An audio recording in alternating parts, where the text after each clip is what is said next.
Hello Arnold. तो तुम लोगों की मदद कर रहे हो, है ना? ध्यान से, कहीं तुम अपने आप को ही मुसीबत में ना डाल लो। फिर लगता है तुम बच गए, या शायद नहीं। मुझे लगता है तुम यहाँ पर कुछ देर के लिए फंसने वाले हो और तुम्हें बिना कुछ खाए जिंदा रहना होगा। फास्टिंग करने के बाद तुम्हें कमजोरी महसूस हो सकती है, लेकिन एक मोटा इंसान बेहतर महसूस करता है क्योंकि उसके पास फैट टिश्यू रिजर्व होता है और इस समय तुम्हें चक्कर आ सकते हैं और मुंह से गंदी स्मेल आ सकती है। ओ आर्नोल्ड, देखो वहाँ पर पानी है। देखो आर्नी, हमें हमेशा पॉजिटिव सोचना चाहिए। फास्टिंग करने के फायदे भी हो सकते हैं। गांधी जी ने इंडिया के कास्ट सिस्टम के खिलाफ 3 हफ्ते तक फास्टिंग की थी। क्रिश्चियन बेल ने द मशीनिस्ट मूवी में अपने रोल के लिए 66 पाउंड वजन कम किया था और मेडिएवल मॉन्क्स ने भगवान की आवाज सुनने के लिए फास्ट रखा था। लेकिन तुम तो एक भी दिन नहीं टिक पाओगे। दिमाग को छोड़कर कुछ दिनों के बाद तुम्हारी बॉडी को खाने के बिना रहने की आदत हो जाएगी। इसी दौरान तुम्हारा वजन बहुत कम हो जाएगा। कमजोरी के साथ बॉडी को हमेशा खाने की जरूरत होती है, इसलिए जब खाना नहीं मिलता तो बॉडी फैट और मसल टिश्यू का इस्तेमाल करती है। इससे बॉडी में केटोन्स बनता है जो बॉडी के लिए बहुत खतरनाक होता है। तुम्हें सर दर्द और कमजोरी महसूस हो सकती है और अगर हालात और बिगड़ जाए तो गैस्ट्रिक जूस की उल्टी होगी, कंफ्यूजन या फिर मौत भी हो सकती है और तुम्हें कुछ समझ नहीं आएगा कि तुम क्या कर रहे हो।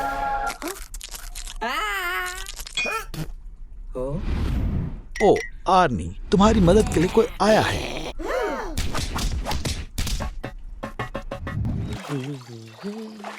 क्या इको एक्टिविस्ट ने तुम्हारी सभी प्लास्टिक बॉटल्स ले ली?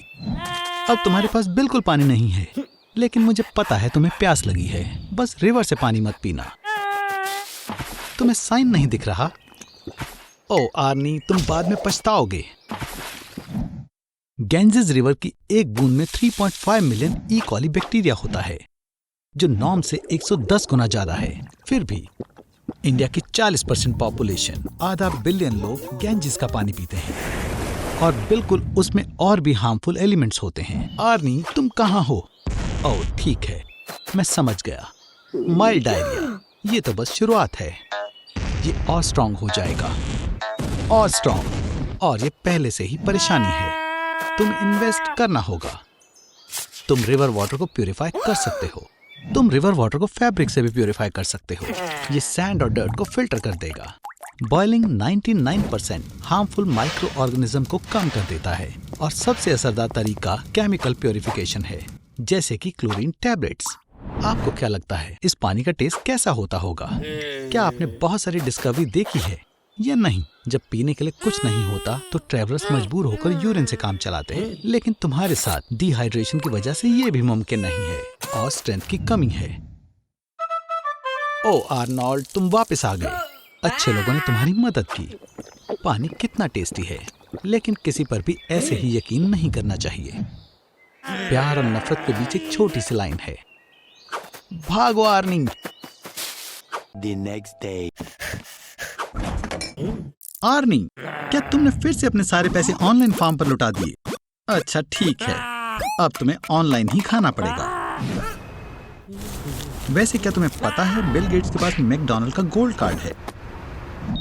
इससे तुम वहां फ्री में खाना खा सकते हो और इसकी जरूरत सबसे ज्यादा तुम्हें है। कहां से शुरू करें? चलो देखते हैं। मैं तो बर्गर किंग के खास सुसाइड बर्गर की सलाह दूंगा। इसमें 4 पैटीज, 4 चीज के स्लाइसेस और बेकन है। 800 कैलोरीज हैं। और ये रहे मिकी डी के फ्रेंच फ्राइज। इसमें 19 छुपे हुए इंग्रेडिएंट्स हैं। आर्नोल्ड, खाओ। एक बर्गर पैटी में 100 काउज के पार्ट्स मिले हो सकते हैं। फास्ट फूड इंडस्ट्री के लिए एक साल में 50 मिलियन काउज को अपनी जान गंवानी पड़ती है। क्या तुमने खा लिया? तो थोड़ा सोडा पियो। ये यहाँ पर जानबूझकर फ्री है क्योंकि इसे सब पच जाता है। आर्नोल्ड, अब रुक भी जाओ। अब तुम्हें टाइप 2 डायबिटीज है। तुम डिप्रेस हो और तुम्हारी नसों में चर्बी जम गई है और इससे तुम्हें आसानी से हार्ट अटैक आ सकता है। फास्ट फूड में बहुत ज्यादा कैलोरी होती है और इसमें विटामिन और मिनरल्स नहीं होते। मेरी बात मानो, तुम्हें घर का बना हेल्दी खाना खाने की जरूरत है। वरना तुम बड़ी परेशानी में पड़ जाओगे। क्या तुम ठीक हो? ज्यादा वजन के कारण तुम्हारी हड्डियां कमजोर हो रही हैं। हमें तुम्हारा बॉडी मास इंडेक्स नापना होगा। 152 सेंटीमीटर्स और 93 केजी। तुम्हारा BMI 40 से भी ज्यादा है और ये बहुत बुरा है दोस्त। तुम्हें मदद की जरूरत है। ये लो, इस नंबर पर कॉल करो। मेरे दोस्त तुम्हें खास जगह ले जाएंगे। यहाँ कुछ ही मिनटों में तुम्हारा सारा वजन निकाल लिया जाएगा। तुम कमाल के लग रहे हो। ओह नहीं, मैं ऐसी लटकती स्किन तुम्हें फ्यूचर में ऐसी बेकार गलती करने से रोकेगी। और तुम्हारा निकाला हुआ फैट, उसके लिए ब्लैक मार्केट में कुछ कॉस्मेटिक कंपनीज कुछ 2.2 पाउंड फैट के लिए $15,000 देने को तैयार हैं। तो तुमने सोचा है कि तुम सिर्फ स्पाइसी फूड ही खाओगे, अपने पसंदीदा सुपर हीरो की तरह, ब्लेजिंग सर्फर।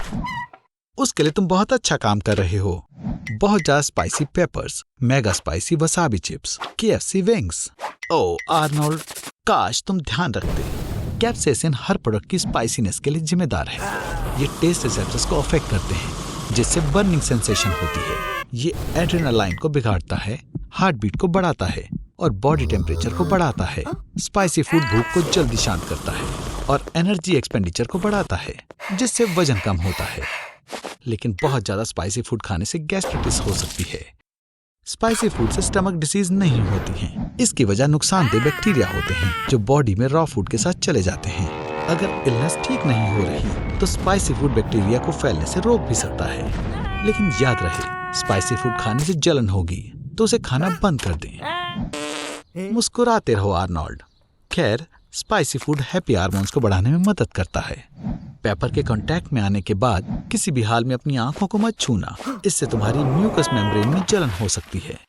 और इसे पानी से धोने की गलती बिल्कुल मत करना, क्योंकि इससे बर्निंग सेंसेशन और बढ़ जाती है। मिल्क इसमें मदद करेगा।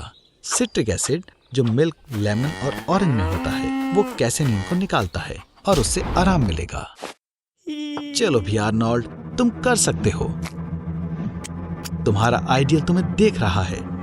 बस इतना ही।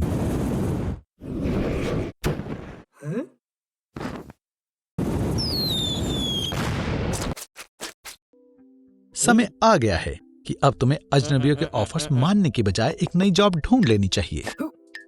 ये ब्रीटो फ्लेवर का नया टूथपेस्ट है। क्या बात कर रहे हो? नहीं, इसे मत खाओ, ना समझी मत करो। टूथपेस्ट में फ्लोराइड होते हैं और सिर्फ 0.01 आउंस टूथपेस्ट खाने से हमारी बॉडी में फ्लोराइड बढ़ जाता है।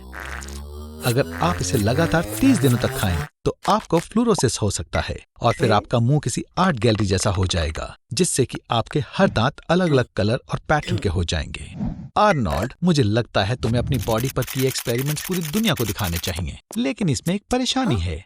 सिर्फ टूरिस्ट ही नहीं बल्कि डेंटिस्ट भी तुम्हारे साथ फोटो खिंचवाना चाहते हैं। आखिरकार तुम अकेले ऐसे आदमी हो जो एक हफ्ते से लगातार टूथपेस्ट खा रहा है। यकीन करना मुश्किल है, लेकिन अगर आप फास्ट फूड के साथ टूथपेस्ट खाएंगे तो ओबेसिटी का रिस्क कई गुना तक बढ़ सकता है। आपकी बॉडी के एंटी माइक्रोबियल एजेंट, जिनका काम बैक्टीरिया से लड़ना होता है, वो आपके पेट के माइक्रोबायोमी को मार देते हैं और आपके मेटाबॉलिज्म को खराब कर देते हैं और आपको बर्थडे बैलून जैसा फुला देते हैं। मेरे पास 2 न्यूज हैं। अच्छी खबर ये है कि डीलर पकड़ा गया और उसे जेल हो चुकी है, और बुरी खबर ये है कि तुम्हारी बहुत बुरी हालत है और तुम्हारे डायग्नोसिस में पता चला है कि तुम्हें टूथपेस्ट एडिक्शन है। हाँ, किसने सोचा था कि सिर्फ एक टूथपेस्ट की वजह से तुम मौत के कगार पर आ जाओगे। अब एक लंबे समय तक तुम्हें अपना इलाज करवाना होगा। कुछ टूथपेस्ट में ट्राइक्लोसन नाम का एक सब्सटेंस होता है, जिसका सिर्फ एक ट्यूब आपके नर्वस सिस्टम को खराब कर सकता है। ऐसा लगेगा जैसे सारे बॉडी पार्ट्स नम हो चुके हों और आपकी पूरी बॉडी ठंडी पड़ गई हो।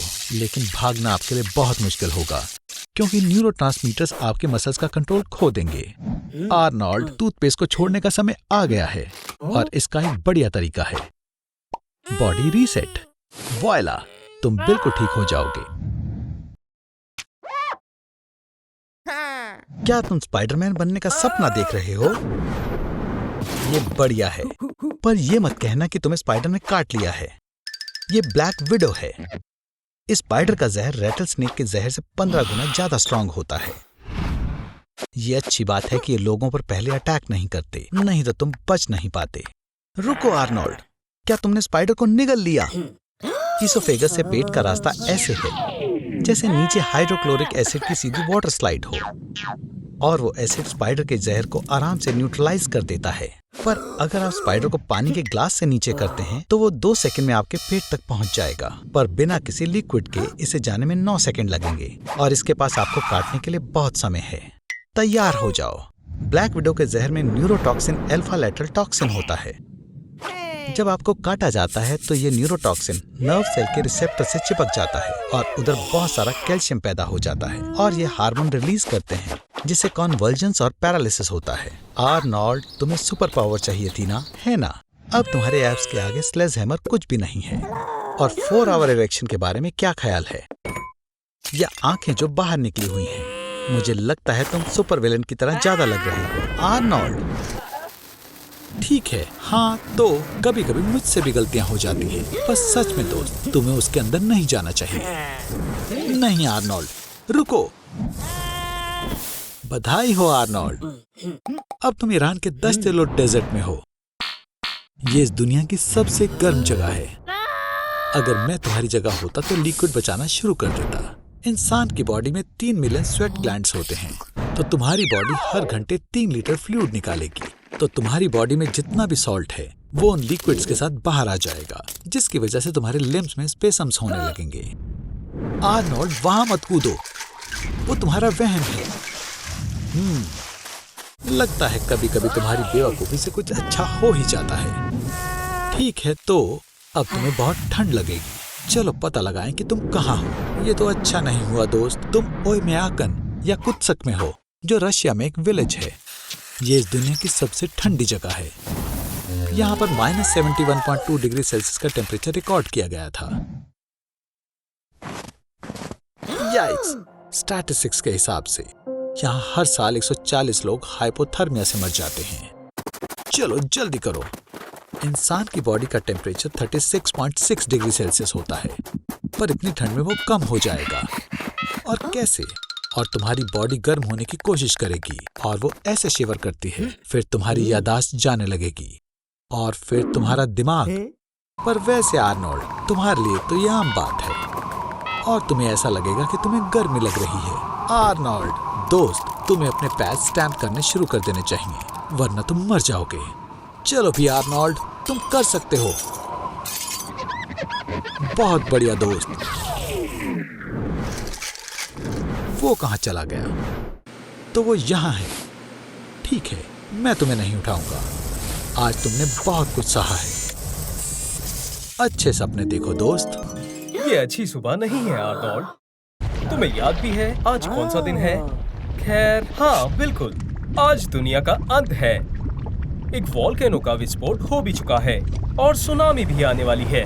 और इन सब के अलावा एक बड़ा मीटियोर पृथ्वी से टकराने वाला है। एक सुपर वोल्केनो का विस्फोट विनाश का एकदम बढ़िया एग्जाम्पल है, जिसका सामना हमारे पूर्वज कर चुके हैं। उदाहरण के तौर पर समझे तो आज से 70,000 साल पहले तोबा वोल्केनो के विस्फोट से इंसान की तादाद घटकर सिर्फ 3,500 हो गई थी, और इसी वजह से हम आइस एज के करीब पहुंच गए थे। तुम बहुत शांत लग रहे हो आदमी। लगता है तुम्हारे पास इसका सॉल्यूशन है। आर्नोल्ड, तुमने तैयारी कर रखी है। मुझे तुम पर बहुत गर्व है। एक हॉट एयर बलून? सच में? रुको, क्या ये तुमने खुद बनाया है? हाँ, लगता तो ऐसा ही है। क्या तुम्हें सच में इन सभी चीजों की जरूरत है, या फिर तुम टीवी को सिर्फ वजन बढ़ाने के लिए लाए हो? खैर, चलो चलते हैं। तुम ऐसे पहले इंसान नहीं हो जिसने बलून अपने हाथों से बनाया हो। लैरी वॉल्टर नाम के एक इंसान ने कई सारे बलून्स एक चेयर से बांधे और आसमान में लगभग 16,400 फीट की ऊंचाई तक पहुंच गया। नतीजे के तौर पर उसे $1,500 की एक टिकट मिली। बलून से इतनी ऊंचाई पर जाने का रिकॉर्ड बनाया, और हाँ, एक डार्विन अवार्ड भी मिला। तूफान से बचने के लिए आसमान में चले जाना एक अच्छा ऑप्शन है। यहाँ सुनामी और भूकंप से आपको कुछ नहीं होगा। लेकिन देखो, ये तो एक मीटियोर है। फ्रिक्शन की वजह से इसका टेम्परेचर 1500 डिग्री सेल्सियस तक पहुँच चुका है। एक असली hot air balloon fire proof fabric से बना होता है। जरा हमें बताओ आर्नोल्ड, तुमने किस चीज का इस्तेमाल किया था? ओह, तुम्हें लगा कि ये काफी होगा? संभल कर, मीटियोर की बारिश हो रही है। तो ओह आर्नी, तुम्हें क्या लगता है तुम कब तक इसका सामना कर पाओगे? 1 मार्च 1999 को पिकार्ड और जोन्स एक बलून से पूरी दुनिया का चक्कर लगाने वाले पहले इंसान बने, जो इजिप्ट में लैंड हुए 41,000 किलोमीटर के सफर के बाद, जो कि 20 दिनों तक चला।